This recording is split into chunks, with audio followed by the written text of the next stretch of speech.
And good morning. What most of you don't realize is we record on Sunday mornings. Maybe you do realize that by now because you've been watching long enough. So we're going to say Happy Easter to everybody's out there. So we're still here. You're not worried about the political correctness of the atheists out there? No, because I mean people like Easter Bunny, so that's a good thing. You know. What is it Eddie Izzard said? The eggs are chocolate because of the wood of the cross and the bunny who lay eggs. Yeah. I love Eddie Izzard. I mean, he genuinely one of the best comedians of the 20th century. So we're still here. We're still recording. Yes, I'm sorry. There's still no new comics out, even though there's rumors still circulating everywhere. We have heard rumors that September, the first weekend of September, is going to be Free Comic Book Day. We've heard rumors that first weekend in May is going to be, first week in May, first full week was going to be when comics start coming back out. No confirmation of anything. I know Diamond Comics UK just reopened, but didn't reopen for new comics, reopened for warehouse comics, just like the Diamond warehouses here are open for warehouse comics, not for new comics. So, yeah, this we're kind of a weird place right now, everybody. So, David and I talked about this during the week. It's like, man, not having new comics really sucks. No, and you know what's funny? I don't feel that way. At first I was like, oh God, my addiction. And then I was like, okay, wait a minute. So that $50 to $80 a week I spend is going to sit in my bank account. And they're not going to release $300 of comics in a week because nobody will pick them up. No. I mean, that is the guaranteed misfire. It's too overwhelming for the comic book stores to do that. Right. What they have to basically do, in my opinion, is to take the release schedule that should have happened the last week of March, first week of April, and literally push it back to whatever date, and then just release forward from there. Yeah. And that's okay.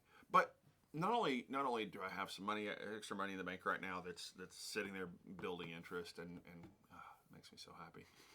This has been kind of a nice break. I mean, if you think about it, you and I have been reading for at least the last 18 months with a vengeance from Wednesday to Sunday to get a stack of comics. So I described your stack there, my stack here. A stack of comics really kind of like you almost grind through it. It becomes what we're doing becomes almost a job, and there's a place where it's like, okay, I'm really this one I'm reading it because undiscovered country for me.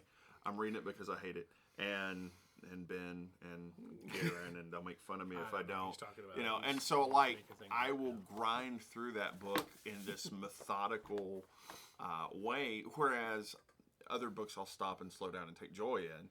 And it's been really nice. And I'm building this lovely anticipation of the Joker War and of... I don't give a damn about Empire still, but... But I agree. Joker War is something I'm really looking forward to. The Three Jokers I'm very much looking forward to. And I have to say that maybe the creatives are kind of having the same thing going on. You know, I bet there's some really cool Zoom meetings happen behind the scenes with Marvel, DC, all that, where they're going ahead and buying, I mean, especially Disney, because, Disney's lost some money on some movies. Disney's lost some money. They've gained some money on some streaming service that they were losing money on. But that's pocket change compared to the overall Disney brand. And they've got a hiatus right now on filming a lot of things. So why can't they just be really doctoring some scripts, really figuring out those next power moves? This is an optimal time. My job, which I have been ordered. I'm not allowed to talk about where I work or mention it, but I was in a meeting with some of the executives, and our supreme leader, that's how I'm going to put it, our supreme leader made a comment about this is going to end, and are you prepared for after COVID-19? Right. And I've had some fun Facebook conversations like with Dr. Dale Disney about there is now BC-19 before COVID-19. Right.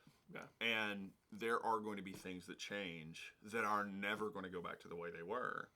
And that's okay. Well, that's the thing, though. This maybe should be teaching us a big lesson. I mean, if you're staying at home right now, thank you for staying at home. We really appreciate it. If you have to go to work, thank you for going in. We appreciate your service. We appreciate what you're doing, no matter what you're doing. If you're an essential worker or if you're someone like me who literally goes to the LCS to make sure shipping gets done and helps the customer coming in, we actually really love what we do. And for David, who literally is now working from home, he actually gets to spend more time with his family, which is really kind of cool. So that's the nice thing about what we do. I split it. So I go to the office 2 days a week and work from home 3 days a week, which we still have folks that can't work from home for one reason or another. Right. And because those folks can't work from home, we still have to have a small office presence. The great thing is, because I normally work in a building that has about 500 people in it, only having 30 people per shift, it's pretty easy to stay away from each other. Yeah. And you literally can sit in whatever your team is, and and there's no one else there. Right. And it's funny because I have one team member that's in the building, so it's pretty cool. I mean, it's easy to manage people when they're just one. No, actually, it's hard to manage people to connect to them over the internet. Well, and have meaningful back and forth. Oh wait, we do that. Although our back and forth, I'm a little disappointed, guys. I want more back and forth. I want more comments. I want more. Yeah, there's things that we want to talk about. And our YouTube videos are probably a little long for YouTube. I think the average YouTube video is about 5 to 7 minutes, and we're 20 to 40 minutes, and honestly, it's because we're talking about a lot of stuff. Yeah. Today is a deep dive. We're going to talk about. So we're doing DC first. Yeah, the new 52, and there's. So here's the thing. Let's to catch up with Flashpoint. Flashpoint ended. A new universe began. In fact, it took all the old universes and squished them. And made one Earth. So up until this point, there was Earth 1, Earth 2, Earth 3, blah, blah, blah, blah, blah. There were multiple universes, but again... And at least for the first phase of the New 52, there was one Earth. But before we get into the deep dive of that, this is the DC New 52 special, when we're going to say part 1. Because there probably may be 6 parts, because this is... Here's what's funny about today. Well, we want to try to get it done in at least 4 because we're going to run out of material. No, we're going to run out of time, not material. That's true. Here's the thing. This is the one thing about DC is you look at today's DC universe and you look at DC universe from 2011 forward. That's a major difference in universes. Oh wow! Yeah. There was this much stuff, and now you're down to this much stuff. They've pared it down to the best, and which is ironic because Marvel has gone exactly the other way. Yeah, Marvel had really gotten down to this streamlined place where it was like we're producing a dozen really great titles, and then Savage Wolverine, and the most beautiful book you could possibly ask for that went nowhere. Yeah. And the interesting thing is now Marvel is shotgunning out titles. Yeah, but when you got Disney money, you can do whatever you want, and that's kind of the point. If you had a publishing house right now, if today we created perfect continuity comics, and can't just be continuity comics because that used to be a thing. Perfect continuity comics. You and I are gonna start a publishing house. We're gonna hire all these great writers and artists, and we're gonna do a Capes and Tights universe of all new characters that are all interconnected. And we're going to maintain continuity. Because if we were going to create a comic company, that would be the bylaw number 1. Right, exactly. Would you rather produce shit tons of content and some of it be, here's our new up-and-comers who are writing this kind of wacky thing that they came up with? Or would you rather have your metaphorical comedic type 5? Like, would you rather have like the perfect cut for those 6 books or those 12 books? If you're an independent company and you really want something to work well, 12 issues is really the key. That 12 different comic books that's the perfect number. But if you're someone like Marvel or DC has been around for 70 years, DC should have about 40 books. Now, whether or not it's because you got Action Comics and you've got Detective Comics. You've got a couple different versions of Batman. Do you want 6 Batman titles? Do you want the massive stacks of things that they've had before? Maybe not, but I don't know that Marvel's doing it wrong. I think Marvel is trying to shotgun it and see what sticks. And that's what DC did for a long time. And that's what we'll talk about in the 52 as well in just a minute, because there's a lot of product that didn't make it. There's story arcs that didn't go anywhere. There's lots of series that were meant to go on that didn't go on. Their initial selections were kind of weird.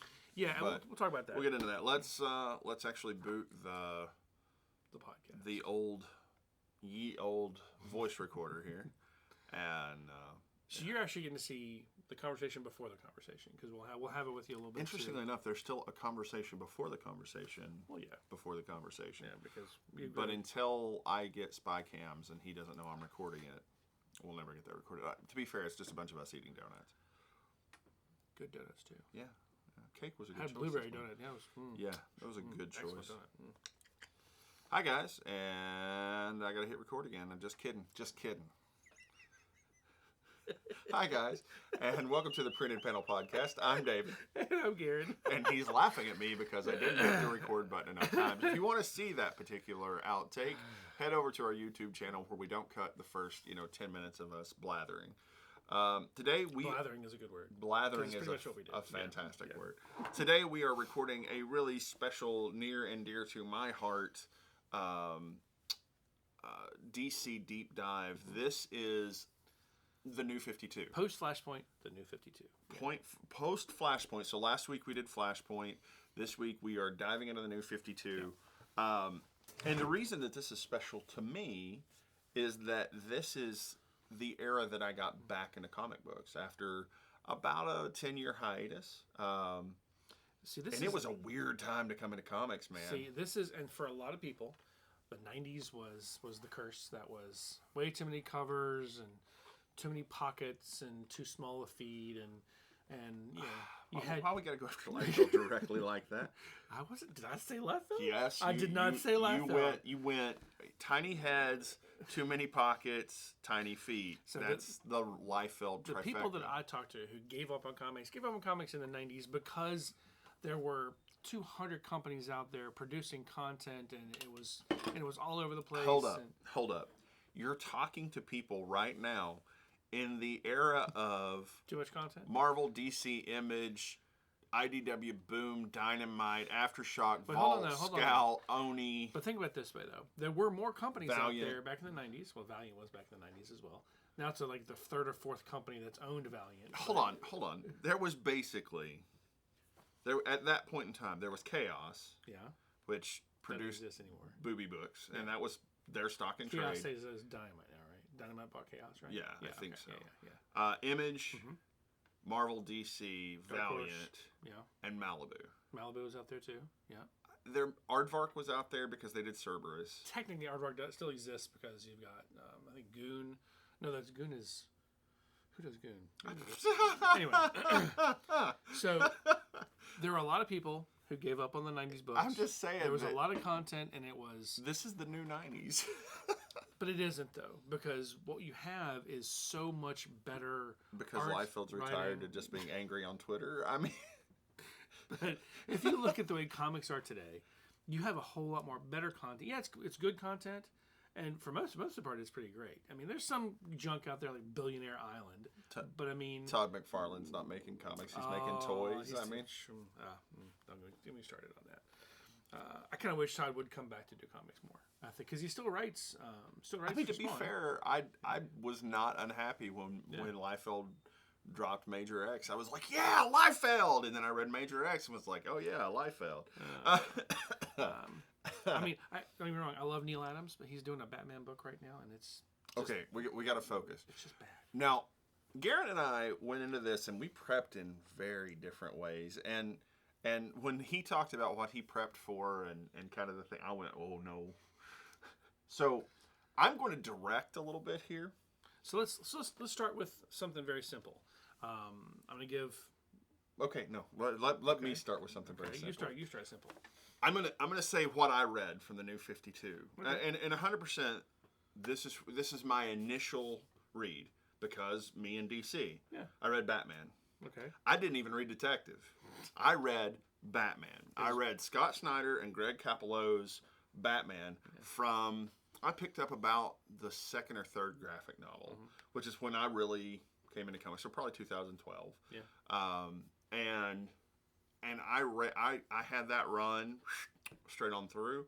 I liked it so much. I went and bought back issues, even when I had the trades. And other than that, I kind of went with all of DC. So this is going to be a Garin heavy. This is almost going to be David interviews Garin about the New 52. So let me preface. The New 52 is not a comfortable experience if you already know comic books. Right. Now, I had read... Because it's a do-over. It's a do-over. Is it a reboot or a remake?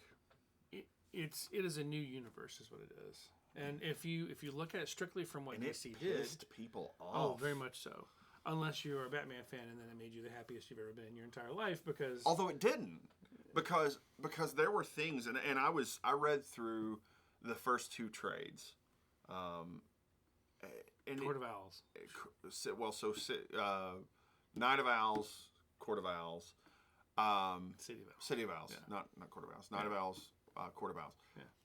It made no friggin' sense because Nightwing's been off in Bloodhaven for 2 decades and is a grown man. And in the first couple of issues, maybe even the first issue, you see Batman come out of the cave in his tuxedo, and Dick is only shoulder high. I mean, he's clearly younger, a younger kid. I mean, Dick and Bruce have been adult-sized people for a long time, and then Convergence. And then it would have been fine if Dick had just been a teenager. Fine, we're going back to just Dick. But then there stands Tim Drake and Damian. And so immediately, like, your brain... And you're only missing Jason. Right. And immediately your brain goes... See, how are they that age? That was a continuity issue. A lot of people, they looked at Red Hood Arsenal, or Red Hood and the Outlaws, which is kind of what that was. They looked at the Red Hood run, and they're like, Red Hood looked older than Dick Grayson. Or, I'm sorry, Jason Todd looked older than Dick Grayson, which wasn't the case. In the first arc. Yeah.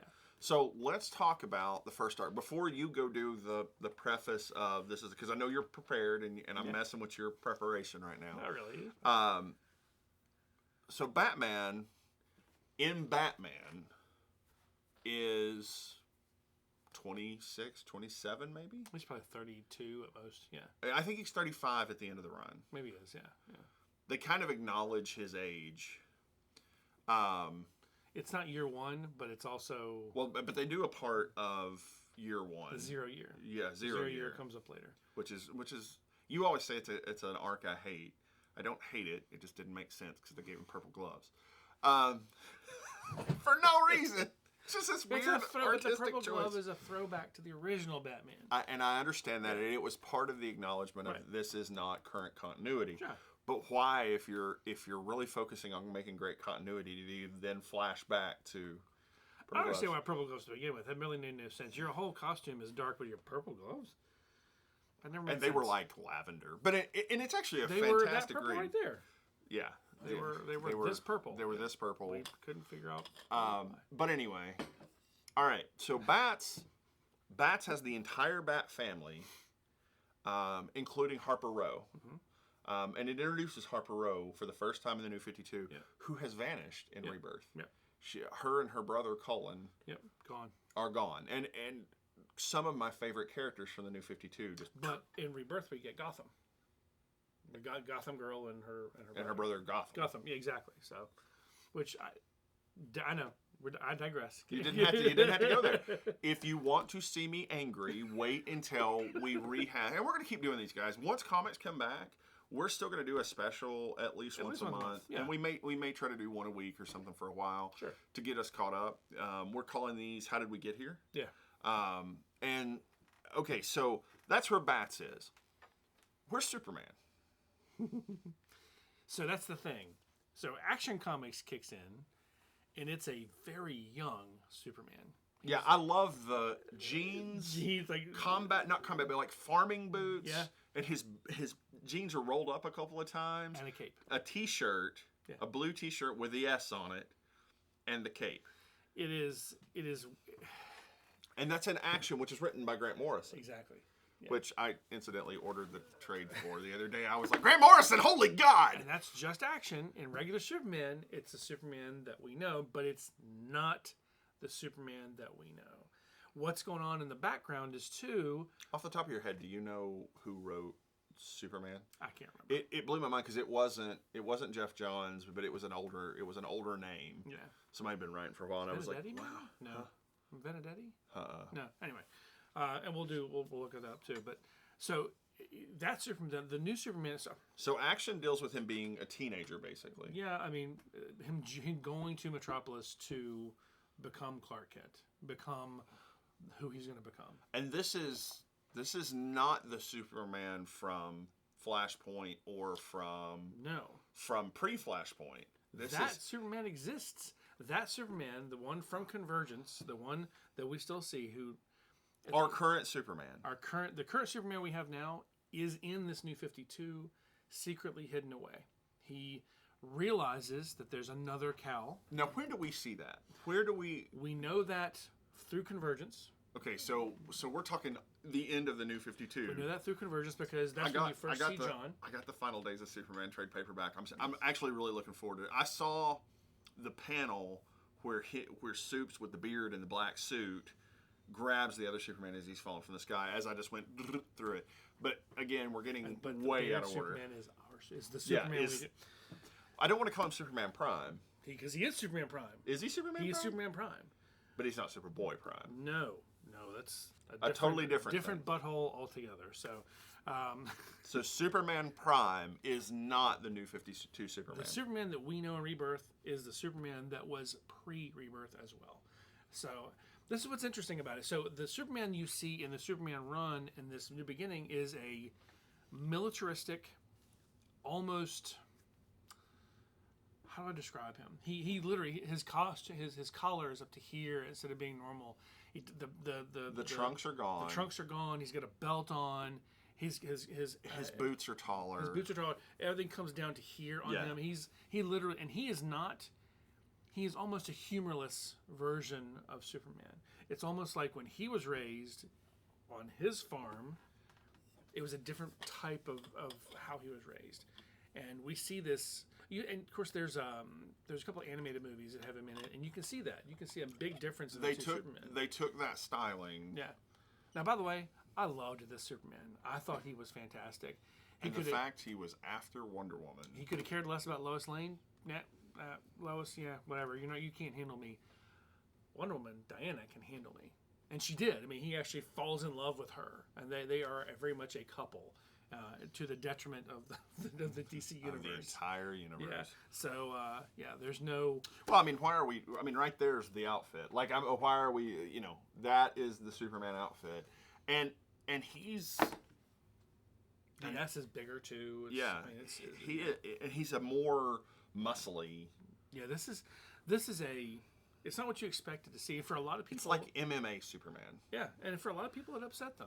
It upset them looking at that Superman. They're like, well, okay, wait, hold on, I don't like this. I'd love Steven Stiles to chime in and tell us how he felt about the initial impressions. Because I know he read. I remember this wonderful conversation toward the end of the Superman run, where Superman had established a new power. Which we'll get there. We're not going to do that right now because that's Final Days. By the way, if you read all of the 52 universe, bless you. Get back to us. Talk to us. I'd love to hear your opinions on the whole thing because I read a good portion of it, but holy crap, I couldn't read everything. I didn't read GI Combat. I didn't read. I didn't read OMAC because it wasn't interesting. Tell me about Wonder Woman in the new 52. And again, Wonder Woman's a different Diana. Diana I've always thought of as a kind-hearted person. Very sweet person. Did she carry on after the new 52 though? No, that's not the same. It's not the same Wonder Woman. No, okay. It is the Diana that we know of in Rebirth. Literally was rebirthed. So post-Convergence, I don't know if it was just the writing or if I don't know if it had something to do with specifically what happened in Convergence that caused it, but she shifted. And the way I saw Wonder Woman in 52 was Donna Troy, because Donna Troy was a very military version of Wonder Woman. She was a stronger-willed, more. Okay, so I'm gonna couch this in something that did happen and something that didn't. Gal Gadot was a militaristic Wonder Woman. Yeah. She was an angry Amazonian, Right. almost ice queen in her. Like, she looks at people as mortals. Right. And she's not of them, and she is distanced from them, with the exception of Steve Trevor. But after Steve Trevor dies in the Wonder Woman movie, spoiler alert, if you haven't seen that movie by now, shame on you, because it was fantastic. But after that, she softens. She humanizes. She softens, she humanizes, and she joins the human race. I want Gina Carano as Wonder Woman, and I think Gina Carano would be a sweet. That little smile she gets, she rarely smiles. It's a lot of like when she as does a character. Smile, when she does smile, she melts your heart.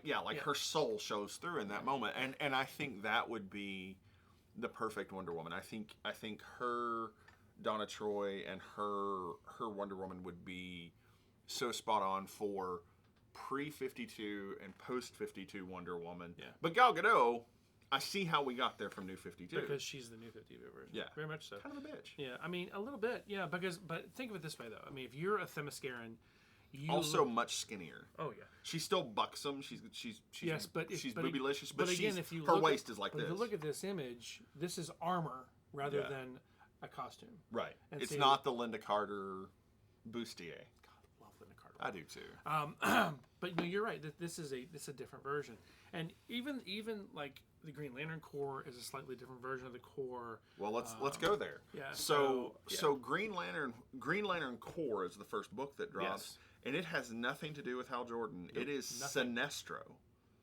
as a Green Lantern. Right. And Sinestro's been back and forth being a Green Lantern, a dozen times in the past 50 years. So where was Hal at this point? Do you know? Hal, I think, wasn't a Lantern yet at some point. I can't remember if he wasn't a Lantern yet or if he was banished somewhere. I can't remember the storyline with that. Nah. I know when he does come back, he is still the greatest Lantern of them all. Have you got Have you got Phase 1 there? Yeah, this is all there's two Green Lantern titles. And Green Lantern Corps, and there's also the New Guardians. So one of those New Guardians was Kyle. Kyle did the New Guardians thing. Gotcha. Because that was all the Lantern rings in New Guardians. Yeah. Which actually I think that would be the one that I would want to read because I love Atrocitus and Larfleeze and. That's the one thing that they did so right pre-52 was the War of the Lanterns and Blackest Night, Brightest Day. Yeah. I mean, truly. And again, we could go back and further and do those books, but I feel like the Blackest Night's been done to death. Well, and New 52 kind of went to all of that stuff. Yeah, Necron never existed. Some of these titles in this series were like, okay, why do they have a team 7? Why did Talon have to have his own book? I mean, to be fair, I got a kid into comics because his name was Talon, and okay, well that makes sense. So you've got Justice League United, Justice League UK, Justice League Canada, the fact that there was Justice League and Justice League of America and Justice League Dark. You had JLA. Yeah. Sorry, you had Justice League 3000, Justice League Dark, Justice League International, Justice League JLA, Justice League of America's Vibe, Justice League United. I mean, you had all these books. I mean, again, and some of those things made their way onto like the Flash series gave us Vibe. Oh yeah, and that would not have happened if it weren't for the New 52. Vibe was a great character that the Teen Titans had in this series. He was fantastic. Where was Martian Manhunter? Oh, he was on Stormwatch. So he was with Stormwatch, which is the Wildstorm imprint. Exactly. Which was the Authority. All right, but that's the other thing too. Remember when we talked about Flashpoint, this is everything together. So that includes Vertigo. Right. That's why we have Constantine in the DC universe. Which was the only part that they used. They didn't use the Dream. They didn't use House of Mystery. No. They didn't use any of that. And didn't even use Tim. No. You know, they could have had a whole lot of fun. They went, I want Constantine and Swamp Thing. And so Vertigo is going to be a part of this. Well, that's how they had Justice League Dark. Now, don't get me wrong. This Justice League Dark was phenomenal and still has been really good. The problem with not having so much this Vertigo universe is you kind of get cheated out of some of that universe. And, yes, Dream is a big one, but that's more Sandman. And how do you incorporate Sandman? Oh, wait, they do that later on. So, I mean, but still. But they never touch it again. Remember, we've got more coming. When comics do come back, we're going to see more of that universe. Think? Oh, I'd be willing to guarantee. You had the new Suicide Squad. You had the introduction of Joker's. I liked the Suicide Squad, and I picked up that run about halfway through, and it was good. Oh, it was well written. It was Harley Quinn joining the Suicide Squad. Right. That was fantastic. And you had Joker's daughter. I mean, Druella. That's another one that's like, it is extremely controversial because it wasn't actually his daughter. It's a girl who imprints on him because she finds his face floating in the ocean.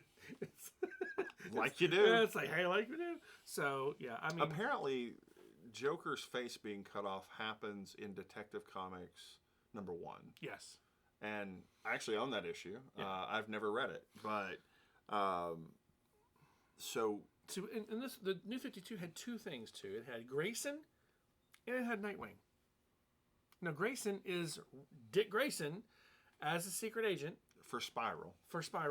And he's still Nightwing. But the Nightwing is the red Nightwing instead of the blue. Which was all tied up in... Midnighter and the Authority, and I will never forget the issue that I read of Grayson as Grayson is bent over doing something, and Midnighter walks up and says, "Well, I'd know that ass anywhere." Interestingly enough, guys, you gotta love Midnighter. Midnighter and Apollo being the gay versions of Batman and Superman. Not directly. They're not Bruce Wayne and Clark Kent. No. But who was it? Was it Warren Ellis that did those, or Garth Ennis? Warren Ellis. Yeah. So Warren Ellis wrote... Well, Garth Ennis did Midnighter, but yes, Warren Ellis did anyway, they did Stormwatch and Authority and all that. But, yeah. I mean, honestly, they're both phenomenal characters. And if you really look at it, yes, it's kind of a Batman-Superman thing, but it's much deeper than that. Because Apollo, man... His power is literally he's the sentry of this universe, because it's like there really is no upper level for him. Just like Apollo could actually take Superman. Apollo could, yeah. And the only problem with that is that he gives off sunlight, so he would actually be powering Superman up. So, I think there actually is an issue where Superman's flailing and Apollo. Yeah. So, all right. So who have we missed from the initial? Well, where's Flash? Flash is here, but it's Barry Allen again. Yeah, just back to being Barry. Yeah. So and here's the thing. This is the thing that kind of got me when you read Flash is there's nothing really. There's no talk about Flashpoint. No one knows what happened. And there's also no Wally. Still no Wally West. Wally West is in the Speed Force, gone. And there's no discussion of him whatsoever. None. He didn't exist. And that stays true throughout the entire run of the New 52. Wally being gone is a 5 real years type of thing. Yeah. And there's no mention of him anywhere. He's missing. There was somebody else who was missing. Well, Shazam was missing for a while too, but Shazam shows up. We get a reboot of Shazam though. Yeah. We get a young Billy Batson getting the powers, and which, by the way, they took the 52 version of Shazam and made the movie. It was really, really good. I mean, the graphic novel was amazing. The storyline was amazing, and then they put him his own movie. It was great because it's what you took this character from the 1940s and you revamp him a little bit, make him more modern. Like, hey, cool. Well, they actually gave the entire Marvel family for a long time. Shazam in the main U was just Billy. Yeah, there was no Mary Marvel, no any of that. Yeah. Now the other kids didn't have powers at that point. Right. But then he can give them powers. Yeah. And see, that was the whole point behind the original like Wiz comics or whatever they were originally, is that Billy Batson could get them powers, and so now he does. I did like the Flashpoint version where basically Billy's the ringleader, but they need everybody's power together to make Captain Thunder. Captain Thunder. Yeah. Instead of Captain Marvel. Yeah. So. There was, and we do have Red Lanterns in this one. We did get Suicide Squad, of course, again. One of the best moments in the New 52 is Kara Yeah. She's a Red Lantern. Not the whole time, but she becomes a Red Lantern. Red Daughter of Krypton? Yeah. Tell you what, man, there's nothing more badass than this extremely powerful character already getting a red ring. That's just... It's Superman with an anger issue. Very big anger issue. It's Superman Hulk. Yeah, she was amazing. So really well written too. My friend Zach fell absolutely in love with the Red Lantern Corps. He actually has a metal Red Lantern ring that he, I think, probably still wears to this day. And so I go to work for the comic book shop, and he's been reading comics for a while. And he's like, "Yeah, no, man, you got to read Red Lanterns." And I'm like, "Okay, Red Lantern. What? I know Yellow Lantern. I know Green Lantern because they are direct in opposition. Yeah. And I know Star Sapphire is a thing, but like, what is a Red Lantern?" And he was like, "Oh, they're the angry ones. You'd love them." I'm like, "Why?" He's like, "Because you're like the angriest dude I know." And I'm like, "Okay, what are their powers?" He's like, "Anger, and they spew." No, and this is how he describes it. They vomit blood. I'm like, "Okay, wait a minute." They have an angry kitty. Yeah. So you're telling me they have sand in their vaginas and they vomit blood? I mean, that's like, okay, that's all right. They're mean. They're bad. And then I saw Elizabeth, and yeah. I'll tell you what. I will say this is the Lantern War we got previous to this really gave us these fantastic new characters, and of course we get some bleed over from that. We do have Larfleeze. He does have his own miniseries. Mine. Exactly. So mine, give me. There can only be one. Mine. So yeah, I get that. We had Hawk and Dove, and we did have Green Arrow come back. Now this is the more of the jaunty. Okay. Robin Hood Green Arrow. Let's call it what it is. It's Stephen Amell. Yeah. It really is. They are Amnell. They don't. No, I think it's Amell. Amell, yeah. Because it's Kaylin Amnell from the Wizard's First Rule. I get them confused. They're similar. This Green Arrow. They do away with the mustache. They do away with the hippie vibe. They give him goggles like Hawkeye, and then he basically runs around flipping Amanda Waller off for the next 5 years. Yeah, he really does become very, very. But Hawkeye. he is integral in the Future's End, the very end, toward the end of the run. He's very integral as a character. So we'll talk about that too. But I mean, this is. Even Catwoman is different in this. I mean, this is the statement piece. And let's be fair. Marvel, so tell me about Catwoman, because she's a hero. Yeah, she's in the Justice League. Exactly. Yeah, this is not the Catwoman that we know. And all these sins have been forgotten. All these things. There's about 10 years of continuity missing. Right. Exactly. I mean, and they call it 10 years, but there's a decade just missing from the New 52. Right. Well, and we get Animal Man back in this run too, but he's insane. He's not the same Animal Man. What's happened is his powers have gone crazy, and he's kind of insane. Whereas the Animal Man we had in the 52 universe pre this was this fantastic hero that went off to space and helped save part of the universe, and so they changed things up just enough. I mean, you've got Batman and Robin. You've got this amazing Damian character. You've got Damian's Son of Batman mini run that came out, which was fantastic. Mm-hmm. That gives us more of this. And honestly, this was a really... We even had Arkham War. You had Forever Evil. Now, was John Kent introduced in the New 52?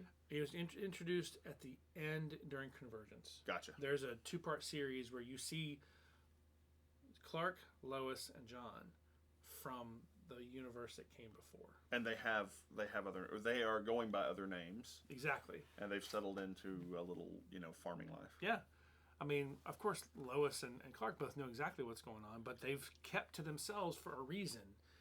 They know they're not supposed to be there. They know something has happened. Only they know what happened before Flashpoint. They're not exactly sure what's happened though, so they literally stay low because they don't want to interfere with anything. So they basically watch from afar. And there's another Lois Lane. There's 2 Lois Lanes. Yeah. So that's the thing. It's like, how can there be 2 Lois Lanes? But again, and we know now why there were 2 Lois Lanes. We know now why there was a second Superman. We now know this. You can say it. You want me to say it? Go ahead. Dr. Manhattan. He was messing with it the entire time. This is the one thing and the universe resisted him. Right. That's why Superman Prime, Lois, and John We're still there. Were still there. They were basically held in a pocket as this new universe formed, and so they're there. It's what I don't like is the fact that in 2011 they didn't decide that it was Dr. Manhattan. Well, no. That is a thing Jeff Johns kicked into place. I really wish 10 years after. I really wish fact. he had done that though. I really wish he had planted that seed way back when and gone, what if we did this? And then you see bits of. You see like the Manhattan logo every once in a while, that Manhattan Industries or something like that, you know. There's someone else that's not here in this universe as well. It's the Blue Beetle. Now the Jaime Blue Beetle is there. Jaime Reyes is there, but Ted Cord that's not. Who was Ted Cord and was no Blue Beetle. There's no Booster Gold either. Right. So Booster Gold. Wally. There's no Booster either. No. Wally, Booster, and Ted Cord. Straight out of the DCU. What's interesting too is that. Apparently, when Flashpoint happened, we know, of course, later on, Booster Gold was thrown out because he is a time traveler. He was thrown out and basically sat out a lot of this because he couldn't get back into where he could figure out where he needed to be. And Ted Cord had just been, he was killed he was killed a long time ago, like 52, before, he was killed. He was dead pre-Flashpoint. He was dead. Checkpoint. What's his name? Max killed him. Maxwell Lord. Yeah. He killed executes him. And then Wonder Woman snaps Maxwell Lord's neck. It's like, okay. So, yeah, that was, again, pre-52. So that's one of the reasons we have that. But okay, so wait a minute. I read the dark multiverse version of that book. What is that storyline? Oh, that's Infinite Crisis. Identity Crisis. Infinite Crisis. Yeah, there's Crisis. Infinite Crisis. Not Crisis on Infinite Earths, but Infinite Crisis. Yeah. Yes, that's a big one. Yeah. And that's that's the dark multiverse reality, which hopefully we'll have again too. But you had there's some good miniseries in this run too. You had the Ray, you had the Shade, you had Dollman, Phantom Lady. Now Dollman was a throwback to Justice Society. Now there's also no Justice Society in this either, and those characters are nowhere to be found. In fact, we don't see those characters. Well, and until Doomsday Clock, right? Unlike modern DCU, where they have reconciled the fact that there was a JSA, and in Rebirth though, there's no reconciling of that either. Right, until Doomsday Clock, and then it happens in the regular continuity because Dr. Manhattan was messing with it the whole time. So yeah, it's all kind of come back to this. Which is the reason that we're doing this, guys, is that the threads that were put through the New 52, those glaring errors. Do we need to get a board behind us and do like the threads and pull the yarn? I don't. I think I might actually go insane trying to put it all together. Yeah, there's no way. I have to high level this. Yeah. Because if I don't high level it and I try to get down into the nitty gritty of it, and here's why Batman was so good. The Batman run with Scott Snyder and Greg Capullo ignored everything. Most of that. Ignored pretty much everything. Yeah. Superman shows up every once in a while. Yeah. He recognized that it is Supes, but Bats is different too. But Zero Year changed everything as well. Yeah. When you had Gotham under lockdown and no one could escape because of the Riddler, you had this fantastic Batman where he's like, I can't really use all my skills, so I'm going to develop other skills and use those. I mean, he becomes the outlaw he should be. So this was a pretty great run. And honestly, it was epic in a lot of ways. Now, there's a lot of stuff. There's a lot of just junk they could have gotten rid of. But there's things that we needed to have, which we needed a Cyborg. We got Cyborg. At about the halfway point of the New 52, you get Trinity of Sin, the Trinity War. Right. And this is it is both wonderful and awful. I picked up this trade, just Trinity War, and it has Justice League 22 through 23, Justice League Dark 22, 23, Justice League of America 6 and 7. Justice League of America launched later. Pandora 1 through 3, Constantine number 5, Phantom Stranger number 11, and then the New 52 Free Comic Book Day Special 2012. Right. So in Flashpoint, and the reason that this way, is something I wanted to do. By the way, the reason for the Free Comic Book Day issue in there is because that's Phase 2. Yes. Yes. That's the launching of Phase 2. Exactly. Yeah. At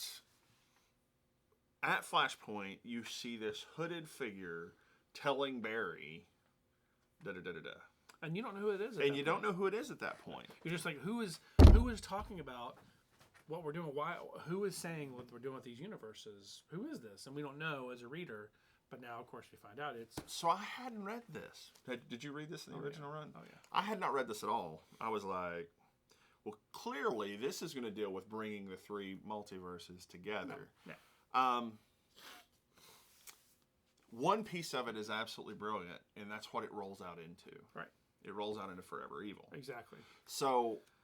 that is probably the best part of all of the... other than the Court of Owls, and that, because that run that Scott Snyder did was truly there was no amazing. bad part of that Batman run. So, but you look at most of the rest of the universe, and the best part was Forever Evil, because you've got these... what you don't know going into this is there's parts of the multiverse are being destroyed. They're being destroyed by Apocalypse? No. Who is destroying the parts of the multiverse? I can't remember now. That's part of the future. That's part of the future's end. But all these parts of these multiverses are being destroyed. So Earth has these refugees from other parts of the multiverse. So there's doppelgangers of people all over. Yeah. And I mean, doppelgangers of heroes and so villains. At the beginning of Trinity War, you see Pandora and 2 other people who are the Trinity of Sin. Right. Infinity Man and the Forever People, right? I don't know. Okay. I think Infinity Man is one of those. Is that not the question? That's the question. Yeah. So the question is one of the Trinity of Sin. Who had been dead at this point and has now come back. Right. Yeah. And so Pandora the question, and you see literally the question right there. Yeah. You will forever question your identity and forever search for your answers. And Pandora basically gets tricked into opening this box and releasing the 7 deadly sins. Right. Which, incidentally, if you look at a few of the splash pages, they clearly correspond with the colors of the lantern rings, which is amazing. But this is also why we get a new Shazam as well. Yes. Yeah. And so, the 7 deadly sins being released, the wizard Shazam basically goes, gotta lend my power out and get somebody can fight it. Yeah. So Shazam, Black Adam's dead, and Shazam goes to Kahndaq to scatter his ashes, basically, and pay respect, because bad guy or not, he's a human, he deserves, or as a being, he deserves respect. So Billy goes to Kahndaq, and while he's there, the Justice League, which is Batman, Superman, Wonder Woman, Aquaman, Flash, and not Jon Stewart, but the other, Simon Baz? Simon Baz, yeah. Simon Baz. The convicted felon who is now Green Lantern. Yeah. Show up to go, whoa, you can't be here. No superhumans here. No. He's not superhuman. And Amanda Waller sends in her JLA. Right. Which is the Atom, who is a tiny black lady. Yeah. Whose name I don't think I ever caught. Well, I did later. Yeah. And Element Woman from Flashpoint. You know, we said there was not carryovers, and I was like, Element Woman! Because we don't have Metamorpho. Right. So no Metamorpho in the New 52 still don't either. have Metamorpho in Rebirth. Correct. But do we have Element Woman? Nope. So... Who technically, Element Woman, really, she's part of the... Hawkeye, I mean Green Arrow, because it really is, guys. I'm so sorry. It is. It that is Hawkeye in a green costume. Yeah. And while they're there, Dr. Light. Dr. Light's part of her JLA. And while they're there, seemingly for no reason, Superman goes after Dr. Light, and his heat vision goes off and melts Dr. Light's face off. It's amazing. And he immediately like roars. He's like, "No, take me into custody." The two Justice Leagues come together. They go back to Argus, and he's locked up, and he is dying. I mean, he's coughing. He's turning green. Like, I'm the whole time like, somebody put some kryptonite up in him. As I'm reading through this, and Pandora shows up. The Question shows up, springs him out of jail. Pandora hands him this alien artifact that was inside the box and is like, I need the purest heart on the planet to open this. And he goes nuts for a few minutes and then seems to just shake it off. And Wonder Woman tries to stop Pandora, and they all kind of throw down. And then it cuts to Madame Xanadu for seemingly no reason at all, who sees these visions. And this is poorly cut together because it really does go all over everything. You're looking at Jeff Johns, Jeff Lemire, Ray Fox, Ivan Rice. I mean, you're talking about all these different writers, all these doing different series. That if you, and I think Dan Didio was the editor back then. So, but I mean, you look at you have to have an editor that says you hear. Yeah. It's literally like playing a football game or playing any sport. Well, you have to have teamwork. And then the teamwork, part of it was there, part of it wasn't there. And the bad thing is, the whole time you're doing this, the whole time it's going on, you do not feel like Pandora's the villain. Right. She's a hero. Right. She has a tragic character who's trying to make up for her mistakes, and she's trying to stop the Seven Sins. Right. And it really does have some cool parts. Her dealing with Vandal Savage, her training with all these people throughout history, and her modern arms dealer, for some reason, is a big part of it. Yeah. And ultimately, Xanadu sees all these bad things happen. John Constantine, one of the most brilliant parts of this is Constantine stealing Billy Batson's powers for a minute. It's like, come on, Billy, it'll be fine. Come with me. Let me go do this thing. Oh, don't use your powers. If you use your powers, this curse is coming at you. And then he steals his powers and slaps around a demon. And then Billy gets really pissed off and takes his powers back. Never to trust Constantine again. And ultimately what it boils down to is there has been this one person who you think is the third member of the Trinity of Sin, even though it's not, who calls himself the Outsider. Right. And the Outsider has been pulling the strings. Remember, the Outsider was also in Flashpoint. Right. But it's a different Outsider. I know, but still, there was an Outsider, yeah. There was an Outsider. And so the Outsider has pulled these strings to bring the two Justice Leagues to war. Superman is almost dead when it's revealed he has kryptonite in his brain. Yep. How did it got there? How did it get there? Oh, Atomica put it there, who is the female version of the Atom from the Crime Syndicate. Right. And this artifact that was in Pandora's box is the source of all evil in this universe because it came from Earth 3, the evil universe. And it's a doorway.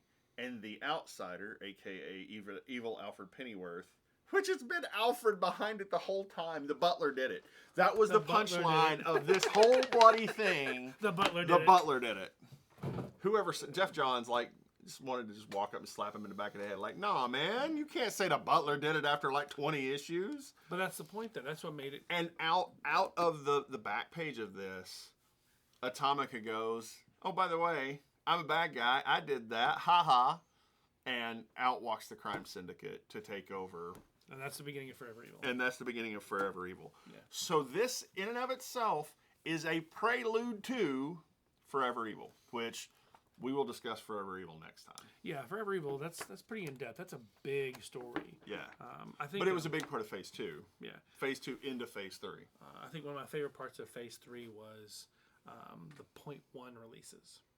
All the villain covers? Yeah. So, and I will say that they did it right. I mean, if you're going to do a cover, so basically if you had Teen Titans 23, it's then Teen Titans 23.1, and it was Deathstroke on the cover. But they did lenticular covers. Really, really. And they weren't the same story. No, it was its own story. Right, and it was its own little one shot story built in. But these lenticular covers are still highly sought after because they're like, and the Joker's daughter is one of them. There's a Harley Quinn that has one. Really, really good stuff. It was crap art though for the Harley Quinn one. I was actually working in the comic shop at that point, and I remember They were so fun to bag and board because they made a little zit sound when you tossed them in. Zit, zit, zit. If you can still find them, they're probably not more than like $10 each, but still they're usually pretty good books. So I highly recommend. You want to stop here for now and do more for later? What did we miss? Well, really, we've kind of covered a lot of it. There's some we haven't done Frankenstein yet, and the Agents of Shade. That's Frankenstein was a fantastic character. Yes, he's heavy in Justice League Dark. Which, where is he in the modern Justice League Dark? He isn't in anything. There's no Frankenstein right now. Really? Ooh, and Rebirth didn't bring that character back over. Dumb. GI Combat also didn't bring that character back over. There's no Demon Knights in this. A lot of stuff that happened here doesn't happen later on. I think one of the things that was so cool about the 52 was you did have a resurgence of the Static Shock. Mm-hmm. Which first time you really had that, and you had Batman Beyond. Of course, we have to have that for the future's end, but which was really what you prepped for. Really, and that's the big thing for me because that is a major part of the 52. That's like I felt like needed to give. And you're right. We'll just do a. We need to do a full whole just of. And it's phase 4. It's the end. It's right before Convergence. In fact, it leads causes Convergence. So not our next one for sure. Yeah. So guys, I will probably deep dive from Death of the Family to Endgame in the next one. Probably I'll take 15 minutes or so. Death of the Family. We'll talk about Death of the. I wanted to do just the first two of Batman. Yeah. And really, we'll talk Death of the Family, 0 Year, and Endgame.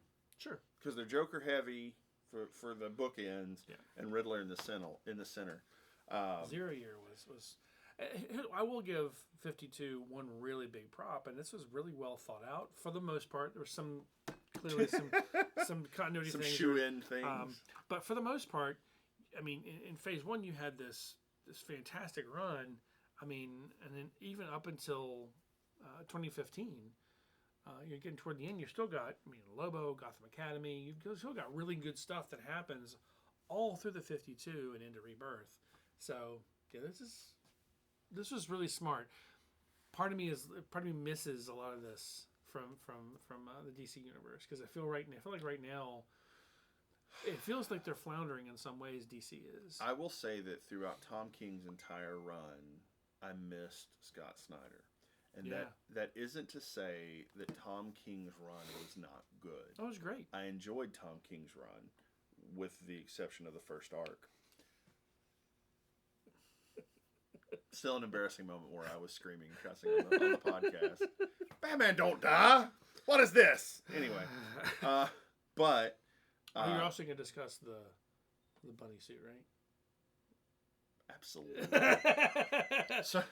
So I couldn't get all of the trades locally. Yeah. So I went to an big online retailer and grabbed some of these trades. And I honestly grabbed some used stuff. I was like, a lot of these are smaller businesses that sell through Amazon, so I can at least try to help out somebody. Yeah. And so I picked up some things that I wouldn't have normally liked. I picked up the first Action Comics trade. I picked up Forever Evil. I filled in. And by the way, I had the first three of the Scott Snyder run because I had them all in issues at one point. Yeah. The first three of the Scott Snyder run, and then Endgame because I knew it was something I would want to read again. Right. It was something that was so good that I would want to go back to it and read it again. Greg Capullo's art is phenomenal, and so I didn't have 0 Year, so I went ahead and pulled 0 Year. And Secret City, which is the build up to 0 Year, and the first thing, and then I thought, well, hell, I just need the bunny suit to cap it all off, and Tynan wrote all of that. Yeah, he did. And so, because he's the assistant to Scott Snyder. Assistant to the regional director. There's a regional manager, and he's the assistant to the regional manager. Okay, so I'm gonna say it how I see it. Scott Snyder sits it up, and Tynan comes in and knocks it out of the park. Yeah, and I would agree with that. And he can. Tynan genuinely is an amazing writer. Yeah, and his current Batman run rivals anything that Snyder did. Yes. Maybe outdoes it. He's pulling things that Snyder hasn't pulled, but I think I do the designer. Yeah, Joker War, great character. Joker War, which we probably will get mid-May or early June, is going to be phenomenal. It's gonna, and again, I think that Tynion definitely has knocked it out of the park. I'm really happy with how he's done things. So he's one that I would very much like to get in his brain a little bit. Hug. Yeah, Hug. Yeah. Hug. Have a beer with. I don't drink beer, but I'd have a beer with him. I mean, yeah, I'd have a beer with him. Why not? If he drinks beer. All right, guys. He's Irish, so he can be a whiskey guy, right? I don't want to judge somebody from a distance like that. No, but I mean a whiskey guy. He might be a teetotaler. He may not drink at all. I don't know. I hope he drinks a little bit. You know. Why? I think it's expand. You trying to get him into bed? I mean, like what? No. That's you. No. No. Just say no. All right. So yeah, for 52 for now. I can officially say I have no romantic designs on anyone in the comic book industry. Really? Really? Yeah. That's surprising. Not even Mark Andolfa. Yeah. Whoa. Now don't be. No. We're keeping our love pure.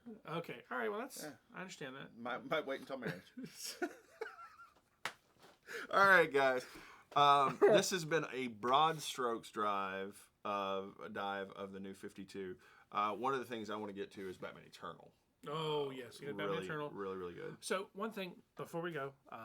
If you're bored, if you've run through your board games at home, if you've run through your Netflix queue. You're not playing board games because you're not playing with yourself. Well, you never know. If you're bored with new music, if there's nothing out there you really need, comic books are the answer. You do have. Most LCSs are probably open in some way, shape, or form, even if it's just for pickup and drop off or shipping or whatever. I don't know that you can make that statement, man. I'm not sure you can say most LCSs are open. I actually think our friends over at Sci-Fi City closed their doors entirely, man. Wow. I mean, they said, hey, we're locked down, and that is the socially responsible thing to do. You guys are able to do curbside pickup, right? Yeah, we're at Nirvana Comics in Knoxville. We do curbside pickup, and we will send to you. I won't deliver to your home, but if you really want something, we have a couple regulars who live. One's in North City, and one is in Oak Ridge, and they just can't come in because their jobs are there, so they can't travel the 35 minutes to get here. So, but these do fit in envelopes. We will ship padded envelopes, and can be shipped to you. We ship in a box, but yeah. How would you ship in a box? Yeah. Savage. I'm not an animal. So, yes. Next week, more of the 52, more of the craziness. I do want to talk a little bit about Red Hood and the Outlaws, or Red Hood and Arsenal. Yeah, it started as Red Hood and Arsenal, right? And the very, very sexy Starfire, who is naked most of the time in the episodes. So issues. Tell you what, too much of the Tiger King, man. Too much of the Tiger King. We're going to turn this off, and I'm going to deep dive his issues into wanting to see Starfire nude. All right, guys. Thank you so much for listening. Thanks, guys. Watching, listening, same thing. Okay, love you. Bye. Bye. Who keeps texting me?